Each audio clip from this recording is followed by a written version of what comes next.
అసలు తెలంగాణ బిడ్డగా నా కన్న తండ్రికి నేను రాజకీయంలోకి వచ్చినప్పటికీ కూడా ఇంకా రాజకీయం వల్లనేనేమో అని అనిపిస్తుంది మా నాన్నకి ఇది జరిగింది అని.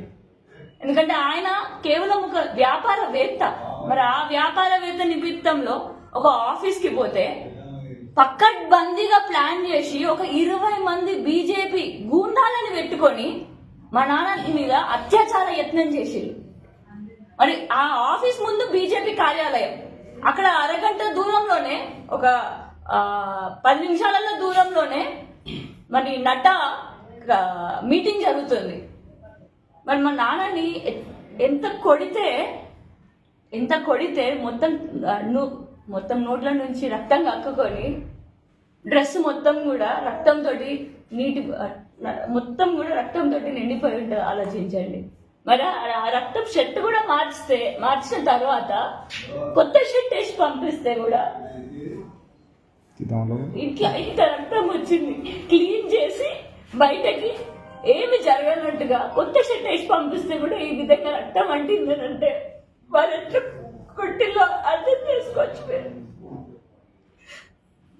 కానీ ఒకటే పలనుకుంటా, ధీరజరెడ్డి నువ్వు కార్పొరేటర్ కావచ్చు, కానీ నువ్వేం మంచి పని చేసినావు నాకు తెలియదు. కానీ మా నాన్న బిడ్డనే ఇచ్చిండు తెలంగాణకి సేవ చేయమని చెప్పి. చిన్నప్పటి నుంచి రిక్షా దొక్కుకుంటూ చిన్నప్పటి నుంచి ఇప్పటి వరకు తన రక్తపు బొట్టులు ఉన్నాయి ప్రతి మార్గంలో. నాతో అసలు జీవించలేదు.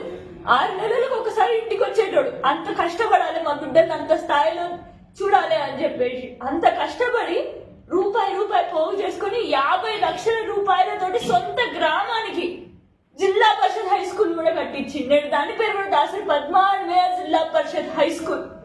అట్లాంటి కార్యక్రమాలు ఎంతో మందికి విద్యను అందించి ఎంతో మంది విదేశాలకు పంపించి ఎంతో సేవ చేసి ఉద్యోగాలు ఇచ్చిన వ్యక్తి నేడు. అట్లాంటిది అసలు నీ చెయ్యి పడ్డది ఒకరు కొట్టిల్లు అని అంటే నేను భరించలేకపోతుంది. మరి పోలీసుల దగ్గరికి పోతే ఇప్పటి వరకు అసలు మా నాన్న పోయిన తెల్ల చొక్క తెల్ల ప్యాంట్ వేసుకొని పోయిన దుస్తులు ఎక్కడున్నాయి? మీరు ఏం ఇన్వెస్టిగేషన్ చేస్తున్నారు? చట్టం నమ్మి మేము అనుకుంటే నేడు ఆ చట్టాన్ని ఉపయోగించకుండా చట్టరీత్యంగా మీరు నడుచుకోకుండా మరి పోలీసులే బీజేపీ కొమ్ము కాస్తే మేము ఏడికి పోవాలి? మరి చట్టాన్ని మీరు రాజ్యాంగబద్ధంగా నడిచే విధంగా మీరు చూసుకుంటేనే మా లాంటి వాళ్ళు ఈ బాటలో నడవగలుగుతాం.